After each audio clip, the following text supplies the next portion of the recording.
ahoy from the middle of the ocean. As these seas get rougher, I start looking rougher. Let's do the essential things to bring on a cruise if you're not very experienced with cruising and you're an introvert. This list is not published on the internet. All right, we'll get right into it. Sea bands. These, God bless, if you buy nothing else, if you bring nothing else, your clothes, you forget it all, as long as you have this and you're wearing this, you will be able to survive a cruise. These work, see that ball right there? It creates a pressure point on your wrist. If I look at a glass of water as it's filling, I get seasick. I have no sea legs whatsoever. These are very cheap. As usual, I'll put a link to everything. But you put them on the third finger down from your wrist, and you have to put both of them on, otherwise they won't work, or at least that's what the directions said. And for the first couple days I had these on, and I was fine. On the second day at sea, we hit some pretty rough seas, which was great because everyone got super sick, so they stayed in their room and away from me. But I didn't. I was a free bird. I don't really know how it works, but it digs into your skin and there's a little bit of pain there, but so what? You won't be seasick. And we were going up, down, sideways, across. It was like the perfect storm. That's an exaggeration. And I was fine, and I've been fine. And then at about the third day, I took them off and I've been okay. Today, we're kind of rocking and rolling, so I'm going to put them back on. And they tell you that if you start getting a little woozy, which I will tell you if you exercise on a cruise boat, which I have been doing, you will get a little woozy. You just kind of press them in like this. And these are, again, if you bring nothing else, bring these. All right, what else? On a cruise ship, and maybe this is a Carnival cruise boat. I don't know why they were designed this way, but there are no fans and there's no ventilation in the showers. Now, I have a balcony room and it's just me in here, so some of this is not a huge deal for me, but I have seen the inside cabins, and then if you go like fathoms below to the rooms that they just have like the port window where there's no ventilation, and in some of those rooms they have bunk beds, there's like people stacked on people stacked on people, and there is no air moving. When it's cold out, they turn off the air conditioning, so you have zero airflow. Where is that going to be the biggest problem? The potty. Yes, the potty. Whatever goes on in there will permeate through the entire cabin. On top of that, as I said in an earlier video, much like an RV park, the smell from the black tank periodically bubbles up into the cabin room, so you have to knock that down. This stuff, you've all heard of it. It's called poopery.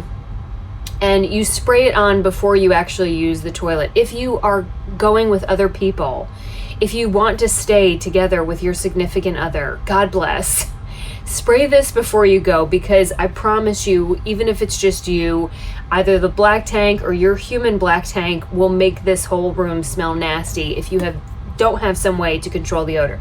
I did not bring a fan. Now, I live in the South, and in the South, we have a rule. You do not sleep, I don't care if it's 20 degrees outside. Nobody goes to bed without a fan on for the entire night. I like the flow of the air. I like the white noise that it makes. You don't have that in here. You'd think that you could just prop open the door, but there's some problems with that. If you have a door, you might not have a door. One, it's pretty loud if you're near the engine, and you might get some of the engine smoke inside your room. Not so nice. And two, it might just be too cold, or frankly, once you get down into the islands, too damn hot to keep your door open. So there's some, I had them in my RV, there's some like USB rechargeable fans. Highly recommend. Bring. Part of the enjoyment, like I said, of having a fan is that it creates that white noise, which can really lull you to sleep. Now, the rocking of the ship is wonderful. You will sleep like a baby, except, as I said before in the last video, you will not get a good night's sleep on a cruise boat because they allow other people on it. If there was nobody else on here, I would sleep like a baby. You're getting rocked and lulled. It's beautiful. You can hear the waves. These walls, I don't know if the walls are paper thin or everyone around me is an asshole. Probably a combination of both. It is so loud at night. It's mainly that the dressers have magnets, just like an RV, to keep them closed when you're going like this. But people just slam them. So all night long, you just hear this slamming of the drawers, slamming of the doors. The TV is loud, and then I think people just are drunk and yelling. It is very loud all night long on a cruise ship. So in addition to your C-bands, I'd say, and this might actually be more important. Where is it? Oh, here it is. This teeny tiny little rock star. This will never not come with me because hotels can be loud too. This thing,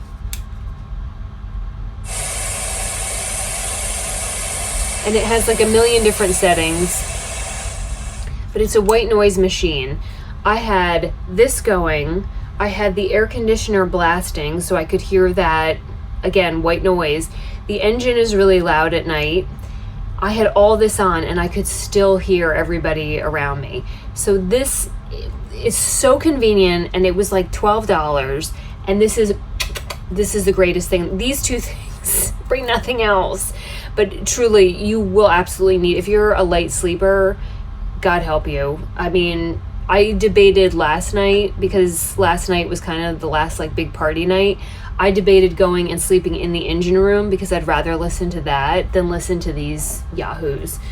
So these two are critical. Okay, we've been through that. Next, I don't know what this is. This is the volume of cough syrup that I take. This is what they have for coffee and tea in the morning. This does me no good. To me, this is 1 cup of Earl Grey, and I will have about 10 of these throughout the day. I have no use for this. But this is what, oddly enough, at least on Carnival, they are super stingy with the coffee. And it's because they want you to buy the drink packages. So there's 2 drink packages. There's a Bubbles, and then there's a, I don't know, something else. Even with the Bubbles package, which is like unlimited soda, you still don't get tea and coffee at like a higher grade than what comes out of the mass-produced bucket up on the top floor. If you get the super expensive that comes with the alcohol drinks, then you can get like espresso and cappuccino and nice tea. But I would never be able to leave the hot water and coffee machine. So bring your size vessels. This I bought for water and soda, and I put milk in here so I would have milk for my tea. But bring a cornucopia of cups that are actually your size, because otherwise you're going to be walking around with these two all day long. And they don't allow trays on cruise ships, and it's because they don't want people hoarding dishes and bringing them down to their rooms, and they want to limit how much you have, frankly, because it's an expense. But just so you know, unless you're okay with little tiny teaspoons of coffee and tea, that is all you get. I'm going to be kind of all over the place with this. I have a whole buffet of things that you need. Also, along with hydration and liquids, bring your own water. When we originally got on the boat and I saw that Patreon Deb and Val, my 2 partners in crime on here, they had packed all this bottled water, and I thought, that's ridiculous. They're going to have it on the boat. The water on the boat is not too far off tasting than what I imagine a black tang tastes like. It's just not good. And much like a hotel, they have these, but they're what, $5 each? So pack as much water as you can, because you're going to want it for yourself or to put drink mixes in. What's on board is just nasty. Along with that, this magnificent thing, this I didn't think to bring. Patreon Deb packed this for me. This is it's sort of like a kettle. Now, when I travel long distances, I will go immediately to a store and I will buy a kettle so that I can have this all day long. If you want to get food or coffee and drink, it's not like that you can't go get it anytime that you want, but you're going several flights up and down and carrying hot coffee or tea, and the boat's going like this. This, you're not allowed a full-size kettle, but somehow this didn't catch their radar. You unscrew this, you put your water in here, there's some in here, and then there's a hot plate at the bottom, and it will go from 140 degrees Fahrenheit to 212, and 212 is what you need for hot tea. And it will boil it with the power on board, and then I have hot tea whenever I want. Or if you drink instant coffee, which I do because I'm basic, you'll have it in your room, and then you won't have to go up and down flights of stairs carrying this pathetic excuse for a coffee cup. However, this requires a good amount of power. So if you're RVing, just know that your solar panel is not going to be rocking this bad boy. I think it's 1500. It is, I don't know how many volts it is. Anyway, on all the rooms of the cruise ship, there is one plug for the entire room.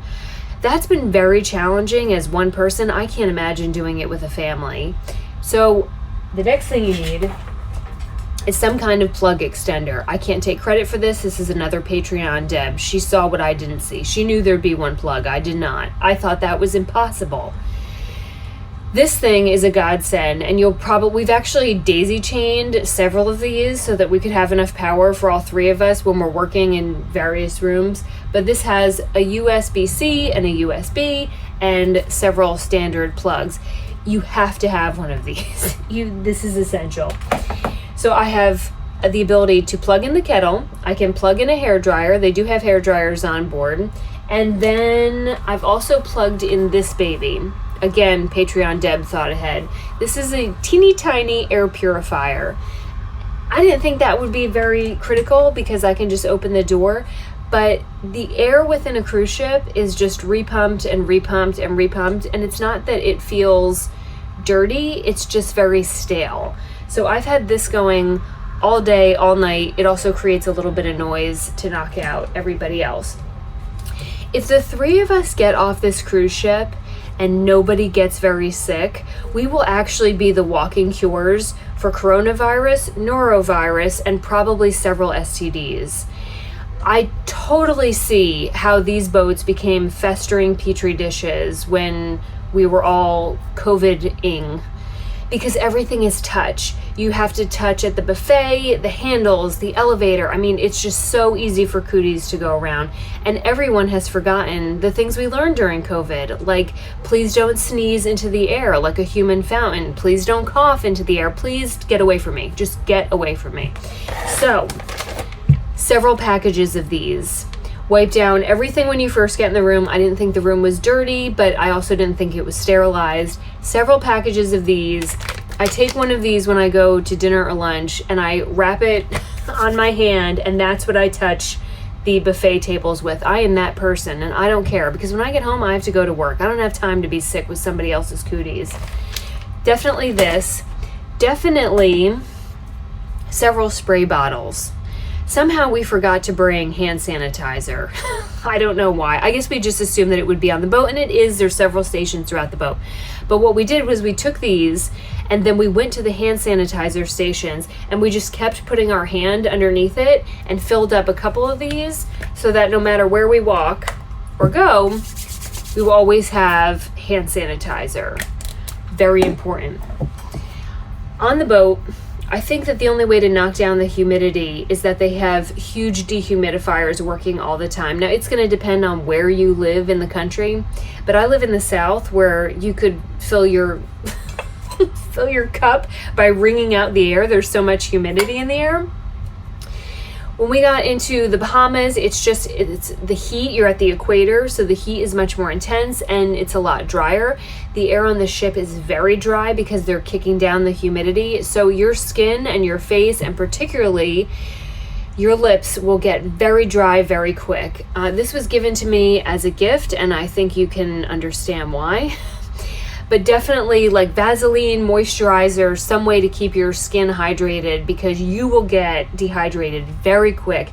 Each time we've gotten off the ship, within 5 minutes, like our mouth is dry, we're parched, and like your skin gets really dry. So definitely bring some of that. Toiletries. It goes without saying that when you travel, you have to bring toiletries, but the attitude that I've always had, whether I travel domestically or internationally, is that if I forget it or I don't bring enough of it, I will just go buy more of it. I'll go to the store, I'll buy more of it. Surprisingly, on board, they don't have the equivalent of like a grocery store or a commissary. So something like this on a cruise ship is about $15 for what? 2 fluid ounces of contact solution. So pack extra, pack exactly what you think you're gonna need and a little bit more, because going and buying it on the boat, and I get it, it's supply and demand, they're just trying to make a buck off of it, that's fine. But don't have the attitude that if you forgot it, it's not like a hotel where you can call the front desk and they'll bring you up some toothpaste. They'll bring you up some toothpaste and it will be $25. So whatever you think you're going to need, double check, because once you're on board, and when you get into the ports, I'm going to do a whole separate video about the ports because they've been really surprising. But again, the grocery stores, all that is nowhere near where you're going to be at the ports. So pack what you need. Patreon Deb, this is a waterproof fanny pack. I didn't think I would wear this, and it's so garish that I may wear this when I get home, like specifically to Walmart. You're constantly on, if you're doing snorkeling or the excursions, there's sand, there's water. Please protect your investment, your phone. You're going to want something like this. And it doesn't matter if you look stupid, because you're never going to see these people again. And frankly, you don't want to see them ever again. This is, I didn't buy this for the cruise, but I've had this for a couple years, and I won't go into the whole story, but when I traveled by myself to South America, I got mugged by a group of guys. It landed me in the hospital. They were going for my personal belongings, and ever since then, I have worn one of these when I travel, and this is domestic or international. It's a band that goes around your waist, and let me see if I can demonstrate, but there are pockets within it. So where's my, on this pocket, I have my ID and credit card, and I'm going to try to trust that my ID and credit card are in my hands. But you slip them into these pockets and then you wear it around your waist. So if somebody is going to try to get my ID and credit card or money or cell phone, they would literally have to cut it off of my dead body. And then at that point, I guess it's not going to matter to me. But this way you're not holding your things in your hand. It's not on your back, it's not in front of you, it's very inconspicuously wrapped around your person, and then your shirt goes right over it. The only downside is that if you travel in cold climates, like I wore this to Scotland, and if you want to grab your credit card or your money, you have to essentially take off all your clothes to get into your belly. But this is really a safety thing, and again, it doesn't matter if I'm abroad. I also wear it when I'm traveling by myself or with other people within the US, because it's pretty easy to tell when you're a tourist, even if you look like you could live there. And so I just think it's a little bit of added protection. I think that's mostly it. I've not had room service today, so my bed looks like the Tasmanian devil slept in it, because one did. But I will just add that, see that pink blanket? Bring a small blanket for yourself. I think we all know at this point that the blankets on top of hotel beds and those are not getting washed regularly. So if you like to have your blanket up around you, I think it's just nice to have something that's your own. Now that I see it over there, I realize that I have draped it over the grimy blanket. So do as I say, not as I do. All right, weirdos, I think that is the bulk of the essentials. I've certainly learned a lot taking a cruise, mainly that you have to prep for yourself, but also for the people around you, because the biggest thing of all of this is the noise level. And so I will say once again, if you bring nothing else, a white noise machine to keep you sane, and C-bands to keep you from getting sick.